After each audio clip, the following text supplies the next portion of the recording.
Hey guys, today I'm doing a laptop repair power jack on an Acer Aspire A517 laptop. Now this laptop's got the teeny little pin that seems to be used in a lot of these Acer Aspire 5 series, and over time that pin just gets really loose. You can plug it in and you'll see that, or feel that connection is just incredibly loose when you plug it in. And usually you can kind of wiggle it to make it work for a while, but that's going to eventually get worse and worse.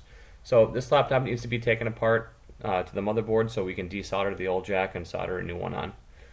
And the first step I'm doing here is I'm removing the bottom cover. There's a bunch of bottom screws that need to be removed, and then once you remove this bottom cover, you'll have access to the motherboard and everything underneath. And once you get all these screws out, I prefer a guitar pick, but any kind of pry tool. I recommend plastic over metal because sometimes you can scratch or damage it, but any kind of good pry tool that you're comfortable with will work to get this bottom case off after the screws are out.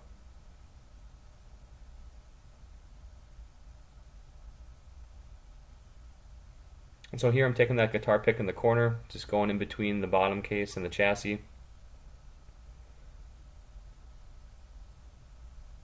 You just kind of run that pick along the edge of it there and it should come off relatively easy.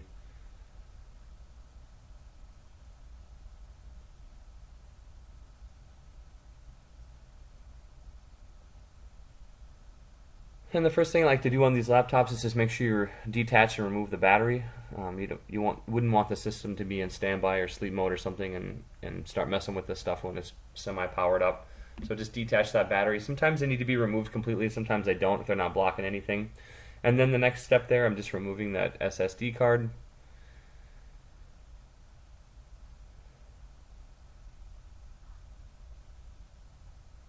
And now I'm going to just remove these connections, the touchpad, backlight cable, keyboard, all that stuff. And those are little flip up connection locks where you just flip the connector up and that'll unlock it. They don't need to be removed and they stay on the board, they just flip up, flip down. And the keyboard here is kind of your traditional lock that you just pull it back a little bit, but once again it does not come off. You just want to pull it back slightly and that'll loosen up and unlock for the keyboard removal. And there's another flip up style. And here I'm just detaching the CMOS battery. I'm not actually removing it from the board, I'm just getting the sticky part out. And then I'm removing the speaker wire right there. And now I'm going to remove the Wi-Fi leads and detach the fan cable. I'm just taking two little flatheads and applying even pressure on each side of that connector. And here I'm detaching the LCD or video cable. And here I'm taking off two screws that hold the hinge down. The hinge is actually folded over the motherboard, so you can't remove the motherboard until you flip the hinge up a little bit. So you want to remove the hinge screws, and then as you'll see in the video in a second here, I'll just open the laptop slightly to get that hinge started. And then once it's started, I can finish it with my thumb and continue to push it up.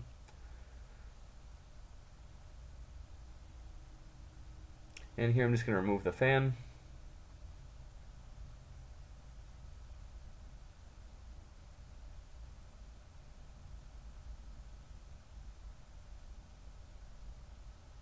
And now I'm going to just hold that, or open that laptop just slightly. I don't want to open it too much. And then I took my thumb there and just moved the hinge the rest of the way out of the way.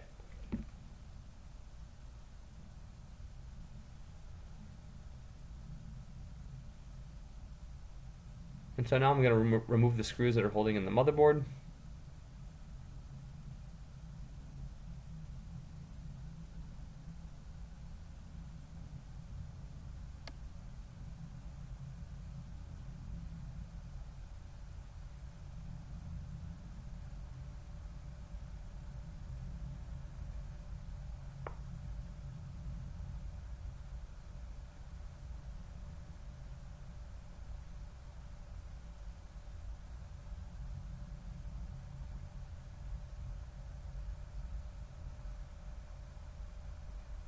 Sometimes these are a little bit tricky to get out.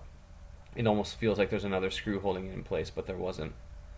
And then on the back side of this, there's another cable that goes to the I/O board or the USB and whatever board that's on the other side that has to be detached as well. So you just flip that tape up, flip up that lock, and then you can remove that. I'm just using my fingernail here just to flip that lock connector. And then I like to flip them back down. And there's the old broken port. Just really small, not the best design. So now we're going to do the desoldering part of the video here. And what I like to do is I like to take some flux and add this first. And then after I've done the flux, as you can see, you can be pretty liberal with it. You're going to clean it all up anyway at the end. So the more flux gets that solder flowing, which is good to get that old solder out of there.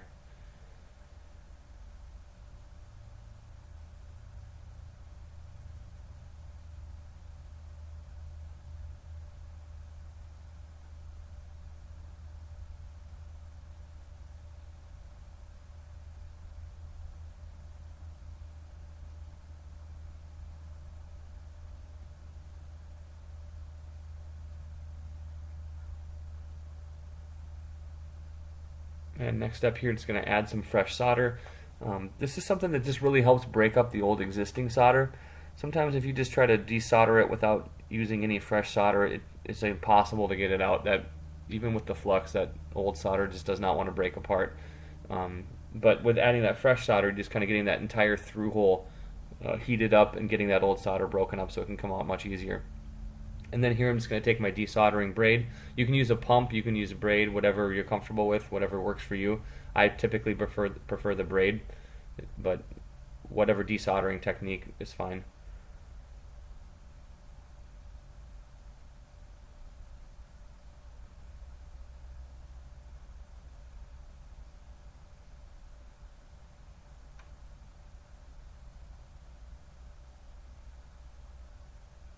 And I have a Hakko FX888D soldering iron with a flat, what's called either a chisel tip or, I kind of call it like a flathead tip. It kind of looks like a flathead screwdriver. And that flathead or chisel tip just sits over that through hole, which is kind of rectangular perfectly. And, that's much better than the little pointy one that you get when you buy the iron, that stock tip. So I'd highly recommend that for your desoldering part. And the iron, I typically operate them around 700, 750 degrees. And if this is too much for you guys, this is a service that I offer for $69 parts and labor at pcrepairhelp.net. All the information is in the description below.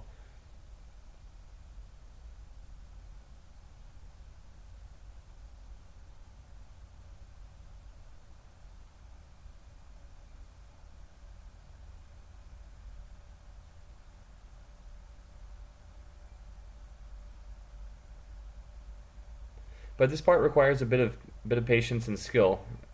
Sometimes it doesn't come out perfectly the first time, and you kind of have to repeat the steps of adding flux, adding solder, if you just can't get that old solder to get out of that through hole. And if you really can't get it to come out, what you'll see in the video coming up here is I'll be using the hot air station to do the final part of the removal. Sometimes just the wick and the braid and the flux and everything just is not enough. Especially, don't know what it is with laptops these days, but it's just they've become harder and harder to solder over the years. So I've been relying more on my hot air, just more and more.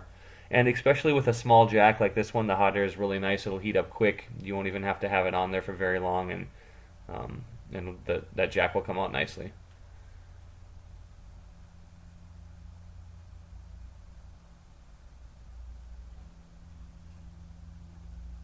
And I'm just taking some 99% alcohol here. I'm just going to clean up the flux off of here before I do the hot air.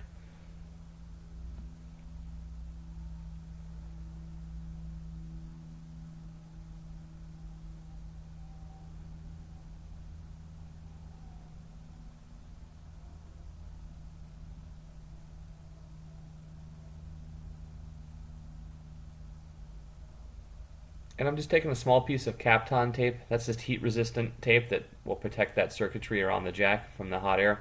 These components are so small on the board with the surface mount that if you use the hot air, you run a chance of dislodging them or even blowing them off. So putting some Kapton tape over the stuff that's around the jack is a good idea.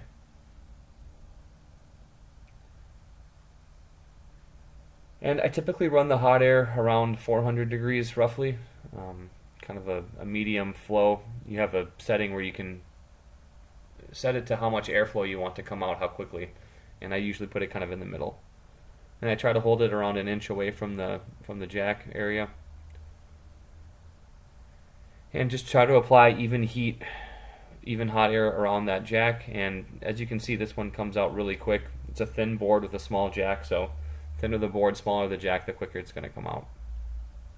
And so with that jack removed, the desoldering process, or the rest of it anyway, is going to be much easier to complete. You can really get that iron in there when there's nothing in the hole, just solder, versus that jack that's sitting in there kind of impedes you from doing, a good job. So same as before, I'm going to add some flux, get that solder flowing up in there in that through hole. Be much easier to remove with the braid. If you try to do this without flux, there is some built-in flux to that braid, but it's just, in my opinion, not enough.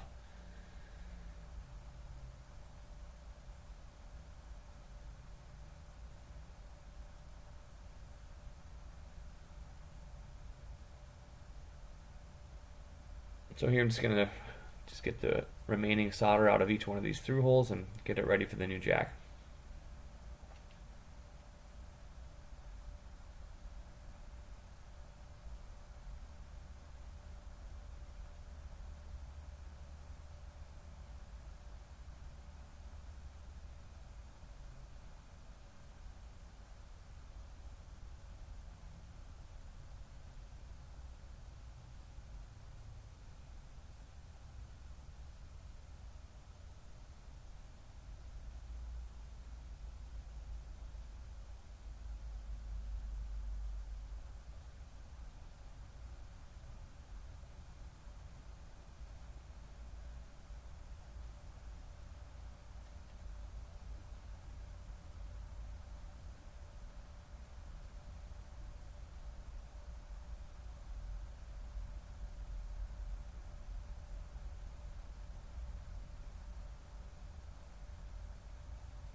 Alright, so now I got most of that solder out of there. You got the new jack in hand, ready to put in. Make sure you put it in the right way. If you do that incorrectly, that it won't fit inside the case. So just make sure you got it on the right spot.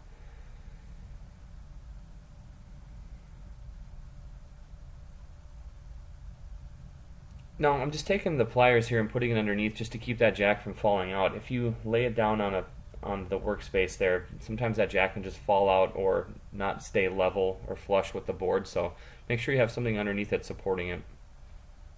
And just like everything with soldering, flux, flux, flux, so more flux when you install as well. This will just help get that solder flowing nicely in that hole.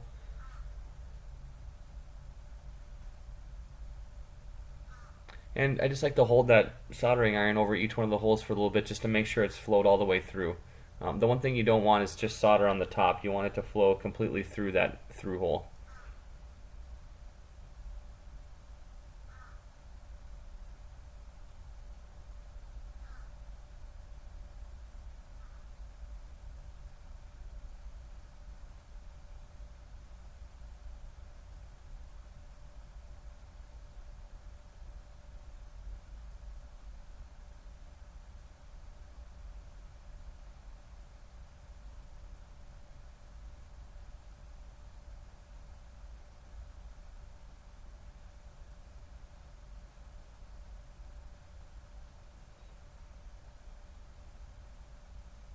So now I'm going to clean it up and get the flux off of there with that 99% alcohol. And this thing's all set to go. Got the new jack on, everything looks great. If you have any questions, just leave a comment below. Like the video if it helped you out. Thanks so much for watching.